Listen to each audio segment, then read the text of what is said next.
Hey, welcome back to the Blue Collar Off-Road Podcast. Episode 239. It's going to be kind of a chill one, just like a little bit of an update as to what we've had going on since Harlan. Mike Oglesby is joining us. He was at Harlan with us, partying and keeping it quite rowdy. The infamous kickflip off of Waterfall is excellent.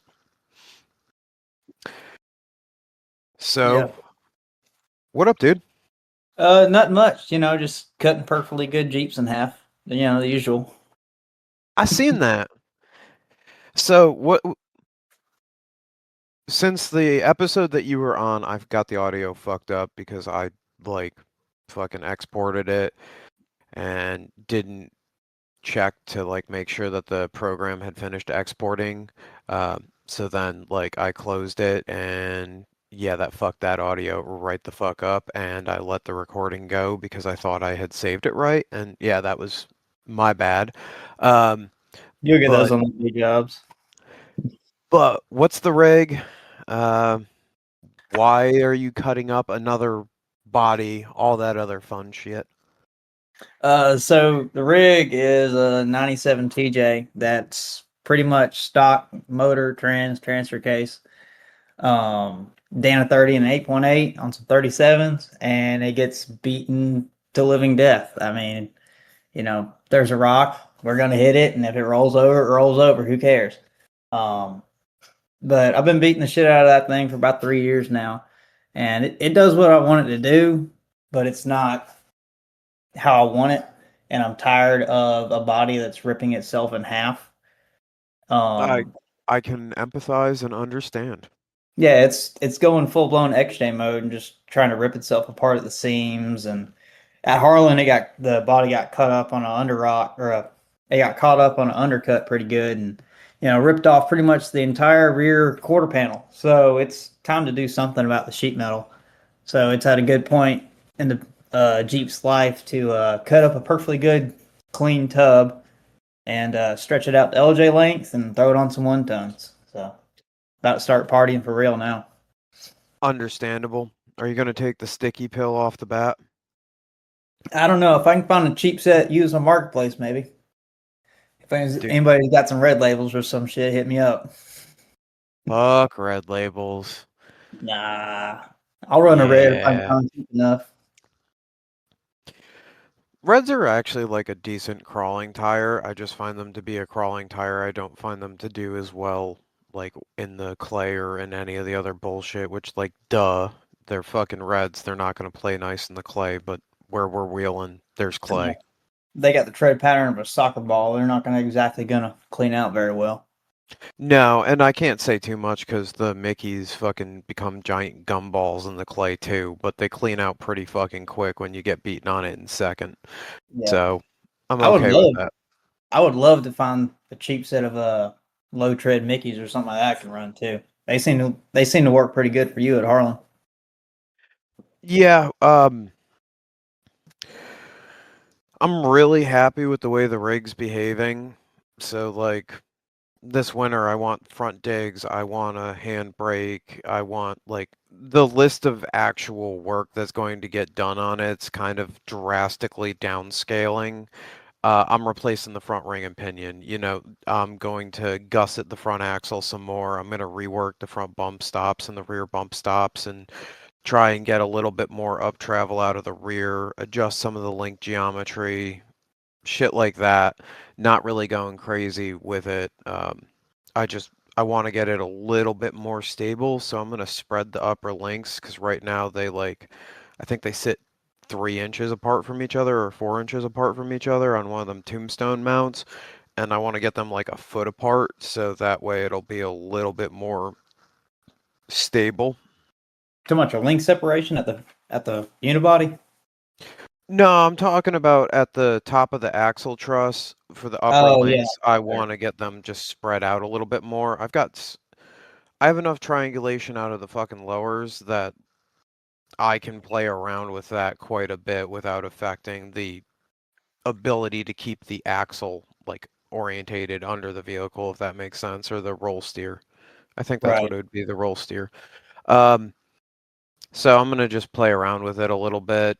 The truss, I slapped that on there to get it going. It was one of them cheap Barnes truss. I've got some 3x3 tubing.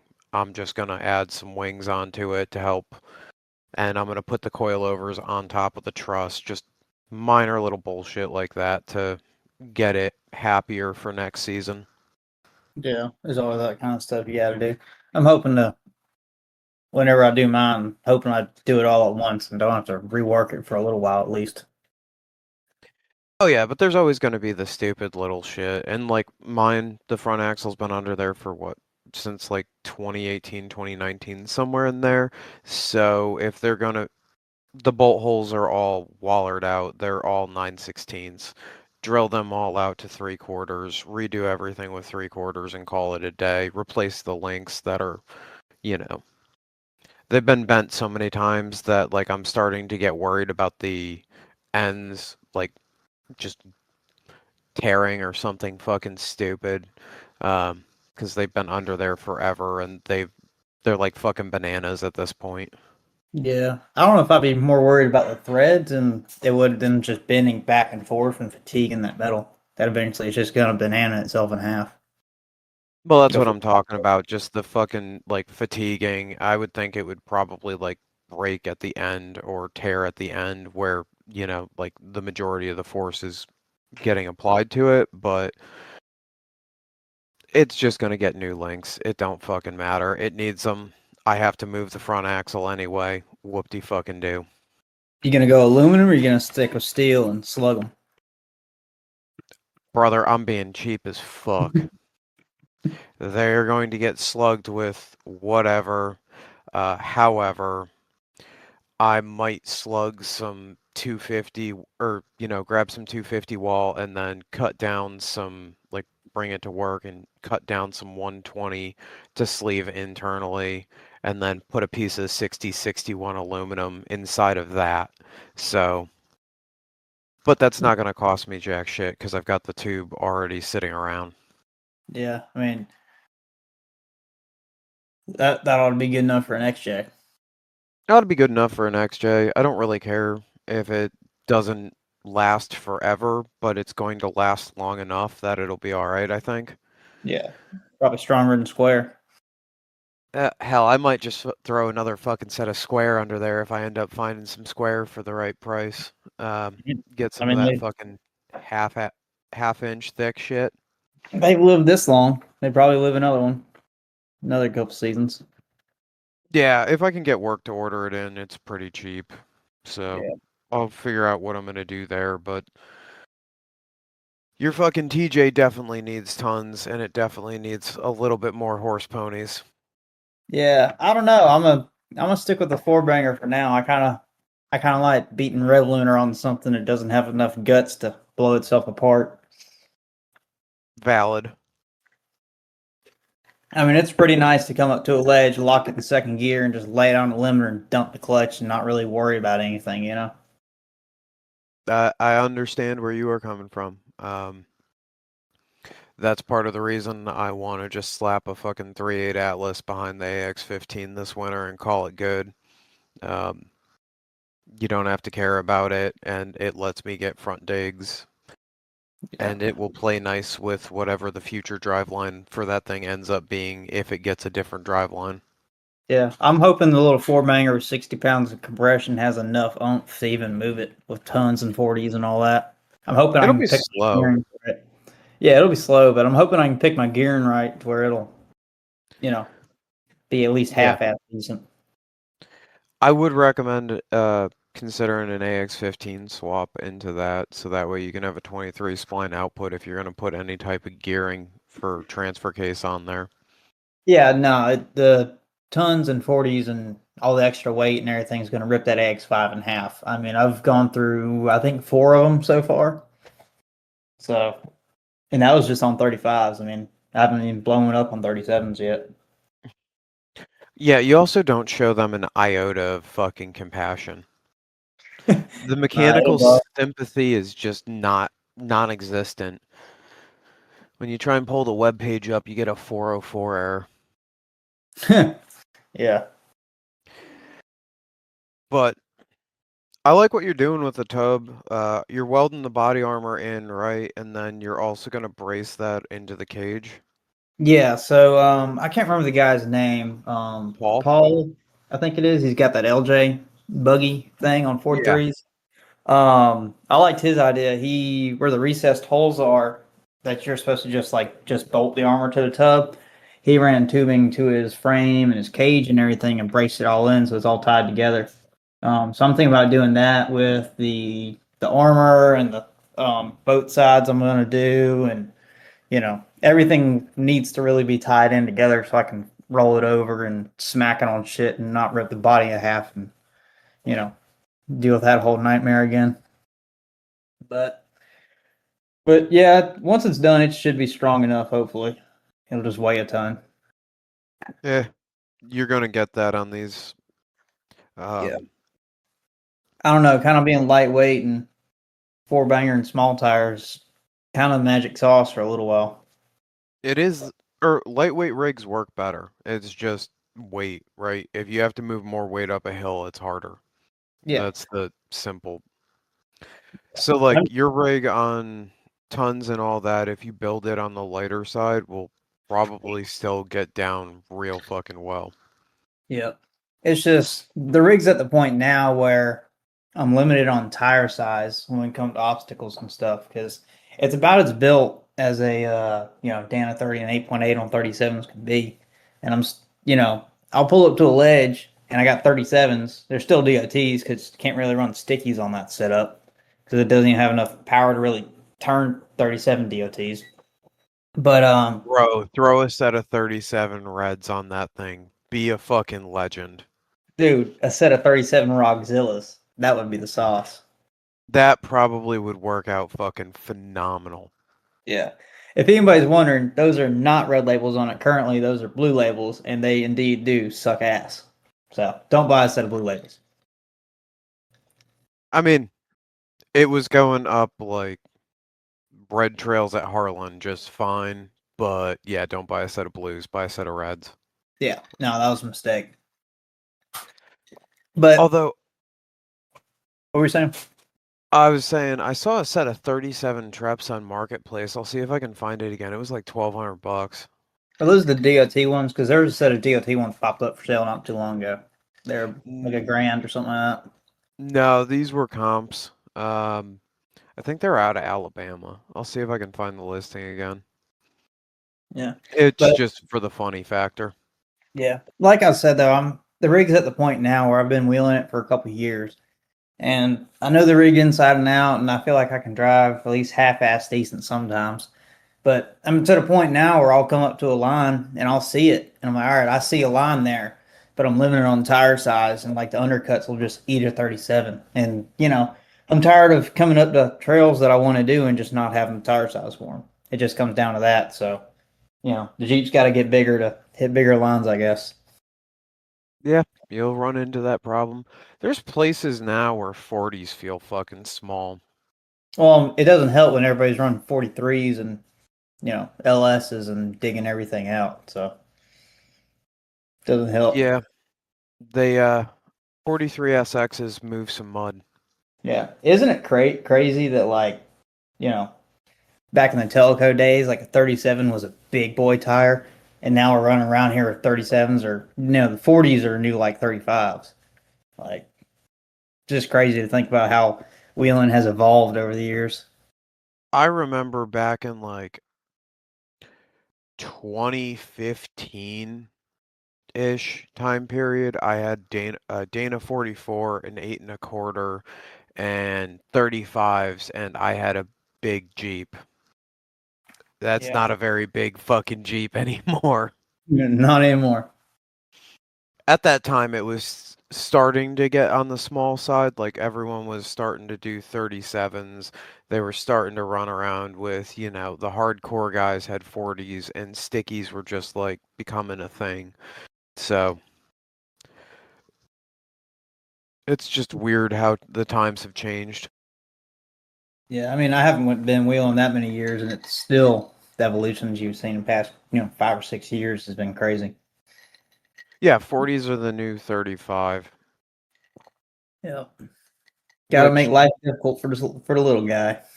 it's not my fault. I'm just retarded. Yeah. And I think it really ends up fucking up like the blue trails and shit because every time that someone on 40s gets on there and just like gets mildly hung up, they just kind of, force their way through it, but they end up trenching out the obstacle and Yeah. I suddenly mean, I'm not hating on it. I mean, you gotta wheel to wheel, but I'm not hating on it. I'm just thinking about like some of the old spots that I went to and how, they used to be like you could do them on 31s and now people are struggling on 40s. It's just evolution. yep. But hey, that's the evolution of sport is what has to push people to continue improving and innovating new things. So, you Yeah, know, and like the harder shit gets, the cooler parts we're gonna get. I'm pretty happy that you can go out and buy a set of 40-inch stickies. They're fucking expensive, but like you can just go buy them. At one point, you had to know someone to get them, which is cool as far as an evolution and like you actually have decent choices now. Yeah. So you're doing tons, I'm gonna guess '05 plus and a 14 bolt or a Yep. Sterling. Yeah, I already tracked down a 14 bolt. Just gotta go pull it. But I'm still hunting down a Super Duty 60. So if anybody's got an '05 up, hit me up. But yeah, I'm gonna hunt down one of those and start collecting parts and hopefully here around New Year's cut everything up. Yeah, cutting up the 60 is not fun, but they're not terrible either. It's Nah, just a lot of time. I had one under a beater that I had in high school, and it's not the worst album in the world, but it's definitely not a fun one. What what's up with the Comanche that you got? So it's a buddy of mine. His name is Charles.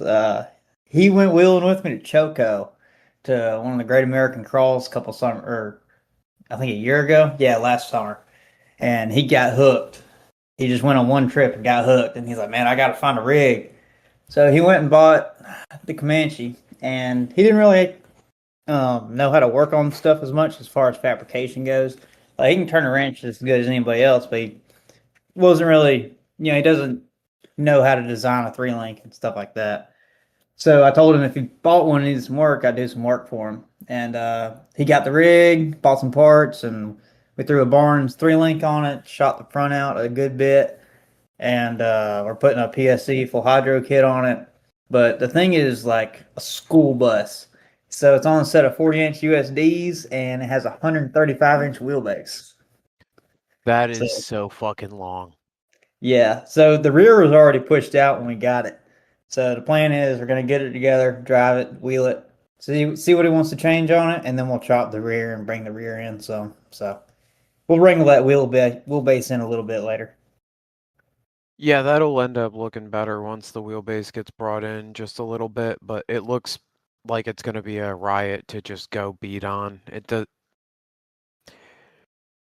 doesn't look like it deserves mechanical sympathy.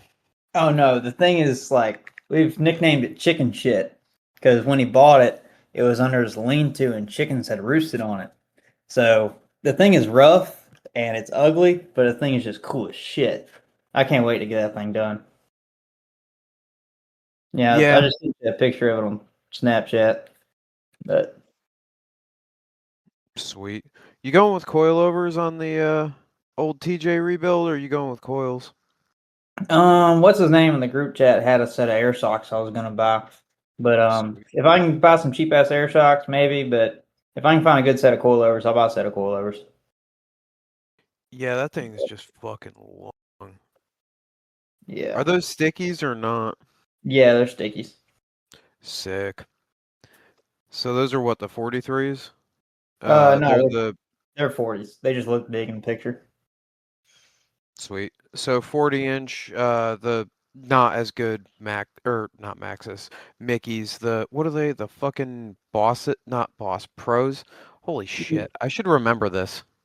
Yeah, they're the you're talking about the Pro X's that have like the ginormous lugs on them, right? Yeah, the ones that are on the Comanche. Yeah, yeah, no, these are yeah, these are just normal stickies. They're they ought to hook in some loose shit, but we'll see how they hook up on rock. They kind of flop around on rocks from what I've seen, but they dig pretty good, so they're good in the Yeah, clay. yeah, we're hoping it does decent. I mean, the local park around here is River Rock, Milledgeville, and it's the majority of it is, loose clay and, power line hills and stuff like that. So, a good dig tire out here really helps. Yeah, that'll definitely work. With the But air shocks, when you go to set that up, leave yourself a little bit of up travel and run them full of oil, and then just set the right height with the pressure. And don't be afraid to throw a suck down winch on it. Fuck you, Graham. oh yeah, I'm gonna throw a suck down winch front and back, no doubt. I mean, but I wish I had one now, a little short ass wheelbase going out of ledges. It'd be nice to suck the rear down a little bit. Yeah, I'm gonna be putting a suck down on my shit box this winter for sure, just because like there's no point in me not having one with how everything's set up. So if I just brace up that ram mount a little bit, I'm just gonna weld a D-ring fixture on there and run the D-ring through it and call it a day. Yeah, that'll work. Because like it doesn't take that much to hold up or to keep the Dana 60 in place. And I just want to be able to get the front end where like it does this thing where if you're leaning over to the passenger side, it obviously pulls the front tire up. I want to be able to just suck it down a little bit so it can't do that as bad and see if that helps with everything. But otherwise, I feel like the rig's pretty fucking stable and it just kind of does what it needs to do. Yeah, it definitely hooks. I mean, whenever you let me drive it up, what rock garden were we in at Middle. Harlem? Yeah, I mean that thing You really had that impressed. thing fucking hot lap and that was funny as shit. Dude, that thing hooks. That I mean, I was dead set on staying with a small tire rig and being the little guy, and then I drove a rig for 5 minutes, and now look at me. Yeah, Fucking you ruined me. Logan looks at me and he goes, "You're about to fuck his world up." And I'm like, "Ah, he's fine. He knows how to drive manual." And now fucking tons and 40s and life is Cost good. me so Gonna cost me so much more money. Yeah, that 4-to-1 fucking really helps though with the AX15. You can just let out of the clutch and it doesn't really want to stall on you. It's Yeah. when it pretends that it wants to run right, it almost feels like decently geared. It's kind of nice. Yeah. The So about your Jeep, whenever you're coming up Mason jar and you're kind of pivoting around that stump on that top ledge, you know what I'm talking about? Yeah. A suck down there really would have helped you, try to pull the Jeep back down a little bit, but Yeah, it 'cause did like that line pretty good, but it was still, kind of up on that uneven scale. yeah, it just kind of leaned over and like found traction where it needed to find traction. Um, honestly, I notice it more like coming up the videos you sent me from Crawford's Cry. I think that was where you took those, but you can see the front axle just like as I'm beating on it, it just keeps kind of falling out from under it. Yeah, yeah, do you good to pull that weight up a little bit. Maybe fill the tires half full of water next season, you know. On Now you're talking about breaking some shit. Mm, we'll see. Uh, I've got all the shit to do the 1350 front shaft, so once I can relocate that shaft up and like if I have to cut the floor, I have to cut the floor. It is what it is. Uh, but it's getting a 1350 set up. It's going to get significantly better driveline components in there. I'm just the stock XJ shafts have been fine for a while, but now I'm at the point where I'm chopping them, sleeving them, and I'm killing the double cardan and I'm killing the splined end of it. And it's like, this is the second shaft that I've had to put in it in like the last 2 seasons. It's time for 1350 shit. I've got So an you F350 drive shaft that I cut up. So I'm surprised those 13 cents have held up that long. I was debating on whether just right out of the gate going a different transfer case setup and running bigger drive lines or just keeping it for now and seeing how it does.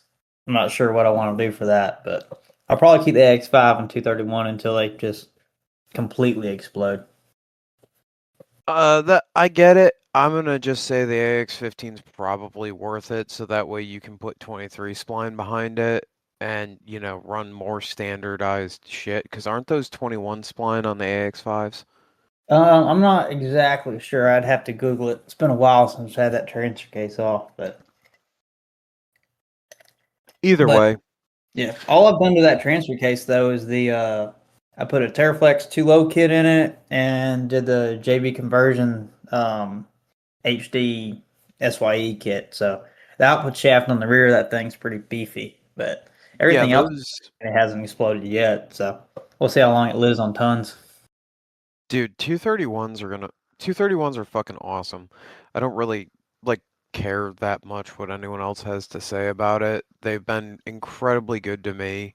Um, I've blown up two of them, but I've never blown up the SYE. I've never blown up any of like the case has failed. So it's been like, all right, cool. I'll take the good chain out of this one. I'll take the SYE out of it. It goes into the next $70 transfer case and it just bolts up and goes. And I About to mean, say I could probably find four of them on Marketplace right now within 100 miles for $35. I mean they're a dime a dozen, but there's a reason they're a dime a dozen. But like I'm not worried about the slip yoke eliminator on mine because I mean the output shaft's the size of a damn Coke can coming out of that thing. I'm yeah, not they're gonna break that. they're perfectly fine. Like I know people. Josh Greenleaf had one under his Jeep. And I believe he was racing that at Line Mountain with the 231 in it. It had the original 231 in it for like 8 years or some shit like that with just an SYE and a big chain. They're boringly good transfer cases. Yeah, at least good enough. I don't know how good they'd hold up if you made a doubler out of them though. I've been looking into doing that because I'll Oh, have the wheelbase and finally run a doubler. Nick Jonard did that.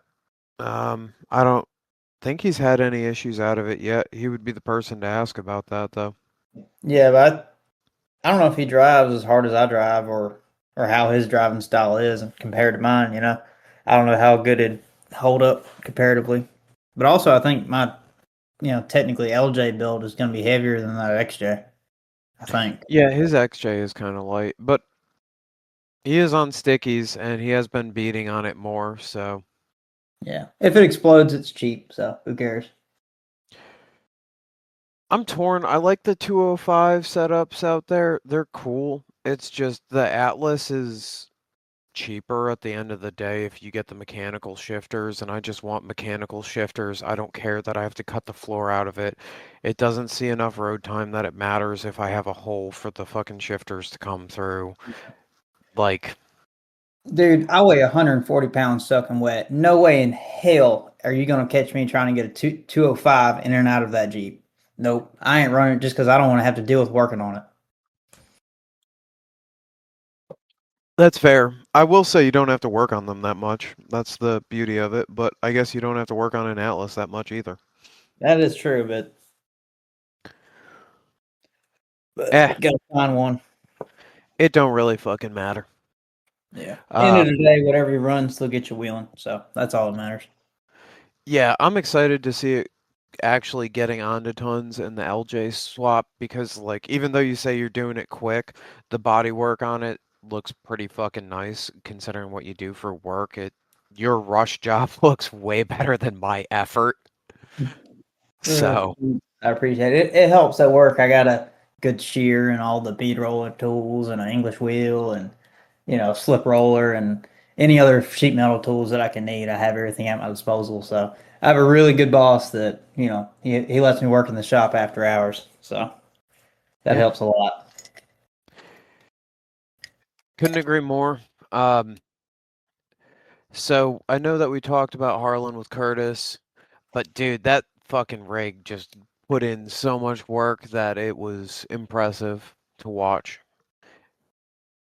Yeah, she takes a beating and she don't owe me a dime. So if it blows up tomorrow, I wouldn't complain. I would. It's funny as fuck to see that thing fucking bebopping up the trail. Yeah, it made it the entire, but it did break the other day. It made it the entire trip through Harlan. I think it's taken, including the meet and beat. I think I've gone on 4 trips now on those 37s and beaten the hell out of it equally every trip, and haven't really had to work on it. Um, but I unloaded that Comanche at my house the other day and drove over a little 8-inch log in my backyard in 4 low with my TJ just to get it at a better angle to winch the Comanche off the trailer. And the front axle bound up and popped. So it's either the ring and pinion let go in it or the center pin broke and it got caught up in the pinion. That's what I think it is. But I haven't had time to take the cover off and look at it yet. But Dana 30 lives through everything and blows up in my backyard. So If it makes you feel better, the Spartan in the front axle completely turned itself to like fucking dust, or at least it turned all of the springs into dust and the pins into dust. Completely rolled them over. Half of or the drive side of the teeth is now completely rolled over. The ring and pinion got all of the chunks of the fucking Spartan pins ran through them, so there's just random sections where there's like imprints of, the debris that went through there, so that ring and pinion's fucking junk my at this God. point. I've ran the same Aussie locker in my low pinion 30 for like 6 years. It's been through like 3 broken center pins and a broken carrier and still is kicking. I've been running the Spartan since I built it, so I can't really fault it. It's running around with the, you know, stickies. You know how I drive. I'm not polite to it or I'm very polite to it. There's no in between. Um, and like it's broken multiple axle shafts. It's blown up a bunch of hubs and outer components. I'm not surprised that it's shock loaded itself to shit. Yeah. So I just Everything bought the. Oh, sorry. every every part has an expiration date on it. You can Yeah, only and I use just everything so much. I bought the $25 fucking advanced auto parts kit because they sell the pin kits there. No shit. Um, yeah, no shit. Fucking just had it ordered in and it got dropped off at my door in an advanced auto bag. Kind of fucking funny. Um, But yeah, I ordered that. I rotated the locker 180 degrees so it's operating on the other side of the teeth for going forward. And I flipped the center pin because the center pin's all chunked out 180 degrees so it's facing the opposite direction. So, like what where? And then when I put it in reverse, it's just gonna go kaboom at some fucking point. But, it don't It's fucking just matter. it's just a grenade with an extended fuse. It'll let you down when, you just don't know when. Yeah, but this winter, I'm probably just gonna put a new carrier in it. I'm probably gonna slap in a set of Spicer, 538s or 513s if I want to underdrive it and be retarded, or overdrive the front and be retarded. Um, but either way, it's getting a new ring and pinion. It's gonna be boring again, and that housing is not straight anymore, so I don't really care that much. If Set it them where it's touching the fucking teeth to the inside of the ring gear and call it good. Yeah. I'm a firm believer in the mechanical locker over, an ARB or anything else because forget that shit. I Um, like spools. I don't like spools on a front axle. no, and a Uh, rear axle fine, but you got to be able to turn.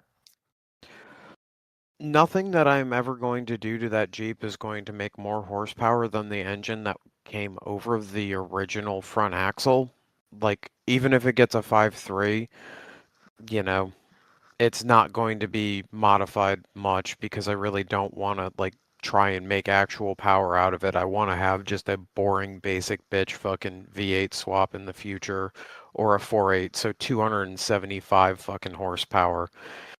The torque style lockers are just good and they work, and I'm not really worried about the Dana 60 carrier exploding because mine hasn't yet. And If it was that's the original one. Yeah. If it wasn't for those stupid ass carrier bolts to go in the grizzly lockers, I'd run a grizzly locker in the tons. I run one in my 8.8 in the rear, and I have beaten the living shit out of it. And it has required zero maintenance and hasn't spit a bolt out yet, knock on wood. But I've seen them in 1 ton rigs, they just spit the bolts out of those carriers left and right. And it doesn't matter if you Loctite them, weld them in, whatever, they still spit them out. Yeah, I don't really want to go deal with that. That's why I'm a huge fan of the torque lockers. Like, just they're simple. They party. I would put one into a Sterling now that I know that they make them, but my Sterling's already welded. So Yeah. that is what it is. Orb attraction will get you there every time. Yeah, I have to, this winter, I'm gonna have to pull the center pin out of that axle and see if it still behaves itself. But I don't really think the center pin is doing that much. I want to be able to beat the axle shaft out of it if, and it's completely welded together. So I don't know if that's me being retarded or me saving myself effort. Yeah, either way. Did you?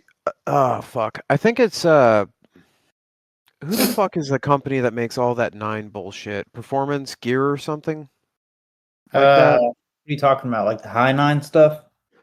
I'm talking about like the cheap pre-built 9-inch nodular center sections that you can order.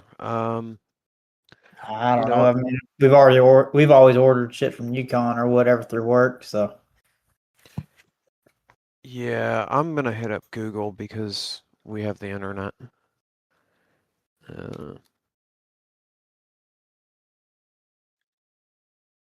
yeah, my original plan was to throw a high pinion 44 and a 9-inch under the Jeep and run a 37 stickies. But after seeing it's the guy, is it John with the Comanche? He's got a 44 and a 60. yes, Yeah. and I was thinking of quick performance. Oh I'm yeah, just retarded. yeah. After seeing John's stuff like rapidly disassemble itself multiple times over the weekend, yeah, I'm not doing a 44 9-inch anymore. Nope. I'm good. I'm going straight to tons. Nines are cool. The reason I was bringing up quick performance though is they're making a Sterling spool, which is kind of fucking cool too. Hmm. Um, but yeah, just going straight to tons is the play these days because, like we were talking about earlier, everything's just gotten bigger, and as a direct result of everything getting bigger,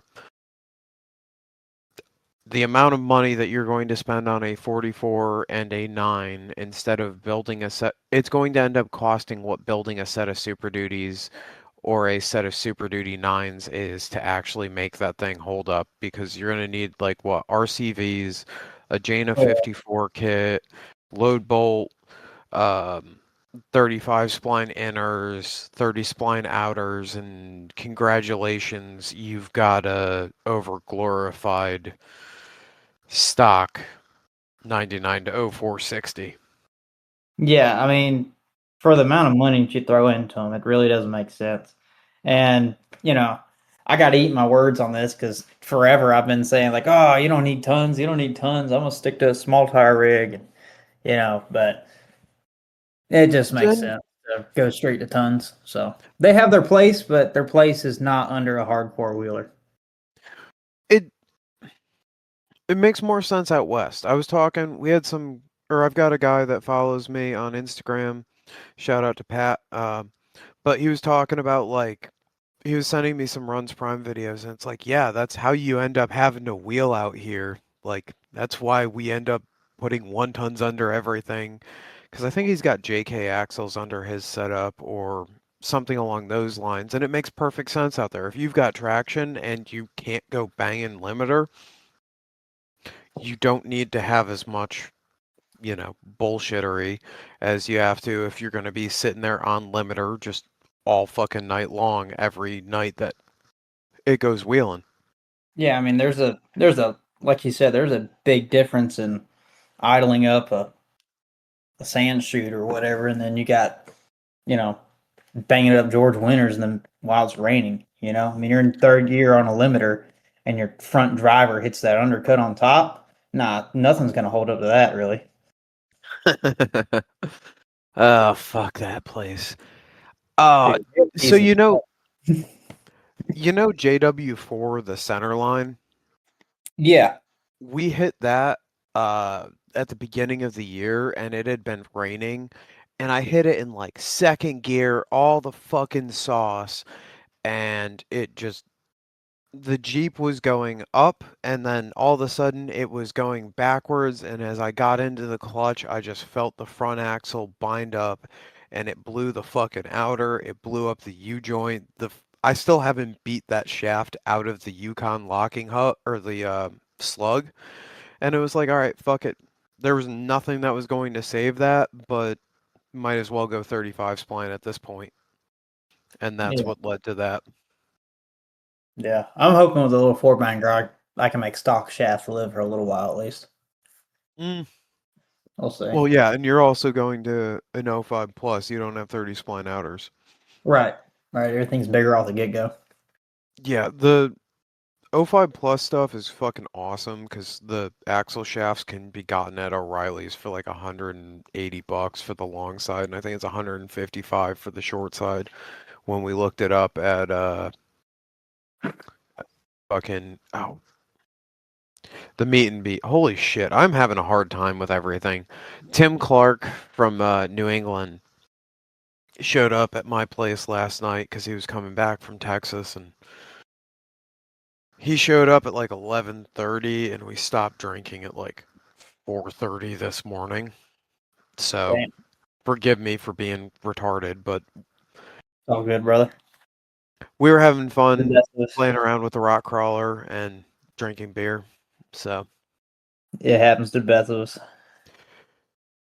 yeah, interesting idea that I wanted to throw out to the universe. Everyone can tell me I'm fucking retarded, but me and Tim were talking last night about how we set up the coilovers and how he's just been going heavier and heavier. And I think I'm about to go down a similar path with that, especially when I get around to it this winter. I think I'm going to go up to a 200 over a two, or leave the 250 in the front of my rig just to get it off of being as compressed as it is, but I'm going to leave it set up where it very rapidly goes into that heavier rate spring. And to me, it feels like the rig's been way more stable after doing that. To the audience, feel free to tell me I'm wrong and that I want slinkies. I just want to know why I'm wrong.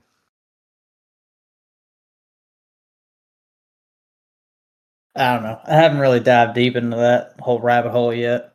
I haven't really researched coilovers that much. I've always been a spring guy, so Well, coil springs work. I just like, at this point, I just like coilovers because that's what I've decided is the route that I'm going down, and I've just been able to, slap a different set of springs in, uh, tell the guy that I'm buying the coilovers from what valving or what the rig weighs and what valving I think I want, and it's worked so far. yeah. I might keep it simple when I do my ton swap and just throw the rear on coils. I mean, I already got the RTEC brackets and everything, and with the TJ6 build, it's already 5 inches longer than an LJ, so I'm already stretched out the back and everything. So I'm contemplating just keeping the stock frame out the back, stretching it 15 inches in the middle, and throwing the coil bucket on the axle and being done. It's a lot simpler and a lot cheaper, but then I got to redo The it. Here's the only argument I have against that is with the quality of work that you're already doing on the tub, it is not that hard for you to go under there and just build up a simple, 2x3 steel uh, frame out the back and slap in a set of air shocks.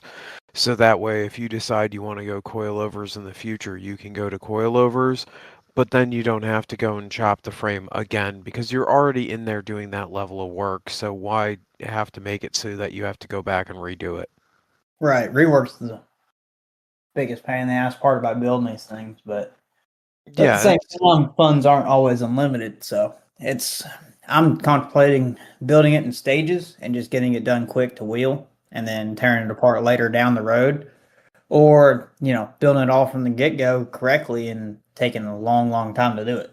So As someone there's that two, has two ways to done go. the first path, there's nothing wrong with doing the first path either. Like, I can sit here and just be like, yeah, in retrospect, if I look back, I really wish I would have done things different, but the rig's also been in the woods for 7 years. Right. So, I mean, I'm not talking about building something that's janky, but there's nothing wrong with building a reliable rig that works decent just to get you in the woods. Like I would yeah, rather personally, if I can't afford to buy everything right out of the gate, I'd rather be wheeling on something that performs decent for that year I'm saving up for the rest of the big parts versus not wheeling it just sitting in the shop. I mean, I'd I rather be get out that. wheeling.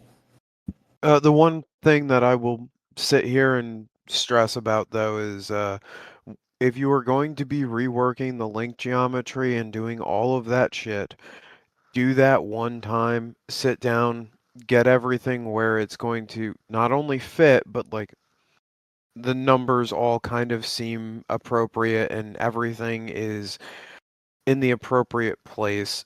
Just because even if you put coils back there, if you have a well-built four link, you have a well-built four link. When you go and you swap stuff over, that eliminates a massive section of rebuilding. Yep, 100% agree with that. Right now, I'm running an Iron Rock off-road long arm kit, and it's triangulated. It's just a single triangulated upper rear, and it performs decent, but it doesn't have enough link separation on the frame side. So I got bad body roll and all kinds of shit. Yep. The geometry is fine for a Jeep on 35s or maybe 37s, but you start hitting bigger lines and you start throwing a big ass tire and some axles under it, that geometry ain't gonna back itself up. I'm gonna have to redo all that stuff. Yeah, and so if you're gonna have to redo it, just sit down and like that's one place that I will say that doing it right pays for itself entirely. Yeah, Um, I just got to decide if I want to buy a kit from Barnes or Motobuild or Artec or whoever, buy a subframe kit, or if I want to go at it myself and build everything custom. Just not sure which way I want to go with that. it depends on how far you want to go with it too. I don't know anything about the TJ kits. I just know that I would really like to see somewhere in the realm of like 7.5 to 8.5, 9 inches of separation at the body and like 11 at the axle sides, like a reasonable place to be at if you're looking at 40s or 43s. Yeah, I mean the exercise is not the problem. It's just but a lot of the reasons I don't like a bunch of the kits that are off the shelf is a lot of companies just throw their lower link mounts on the bottom of the frame. And I don't want to do that. I'd rather build something up into the floor area than do that and have something that hangs down low enough to catch on everything. Because right now Well, I'm completely flat bodied. Like my link mounts and everything are like above the bottom of the frame rail. Like the lowest yeah, thing sticking down to some bolt heads, and I slide over everything. I don't have anything to hang me up on the bottom. I've got mine set up right now where the rear links are, well, the front links hang even with the cross member, and the rear links hang about an inch below the cross member, but I'm about to put them on the bottom of the cross member just to flatten out the angle of the lower in the rear and then also allow me to lengthen the lower in the rear because I don't like how stubby they are compared to the uppers. Trying to reel in some of that transfer or some of the pinion movement that I've got going on. Right. That's just some minor autism, you know, shit going on. But if you can get it to be a flat belly, then just get it to be a flat belly. And you're probably going to be better off just bending up a cross member setup that's got front and rear link mounts and doing something like one of those subframes and just building off of that because you've got the skill set to do it. So if you're already going to be in there, I Yeah. would consider that route. Yeah, might as well do it once. I mean, it'll be the time to do it's when the body's off the frame and I don't have to worry about, you know, having to work upside down. I can strip motor, transmission, everything out of it, and just work with a Rotate the frame. frame. Do what? Rotate the whole frame so that way you're welding it the normal way. Oh yeah, yeah. And I got a frame jig at work and everything too, so I can throw it up how it's supposed to be and make everything correct. But I'm jealous of that. That's fucking sick. yeah, I got a pretty good gig. Yeah, I can't argue that. So it's going under the knife pretty soon. Are you trying to make any more events this year? I might make a New Year's ride on it, like a last hurrah. Because I got all the parts fixed the front end, whatever that is, and down 30 shit's cheap anyways. But I'm probably gonna end up fixing it, going wheeling once or twice more this year, and then right after New Year's or somewhere around there, just cutting it all up and taking the body off the frame, stretching the frame, and start throwing shit together. So I Yeah, want to get when that it Comanche done first, so I have an open spot in my shop, and then pull the TJ in, strip it down, and you know, start knocking shit out on it.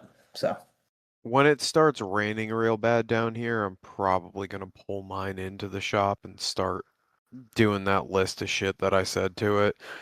Uh, 'Cause I'm not trying to go wheel that thing in cold fucking rain. So, yeah, no, but a lot of simple shit, get it banged out, get it back out wheeling. Uh, I wanted to do a bunch of like fun shit this year. I'd rather just have it back together and going.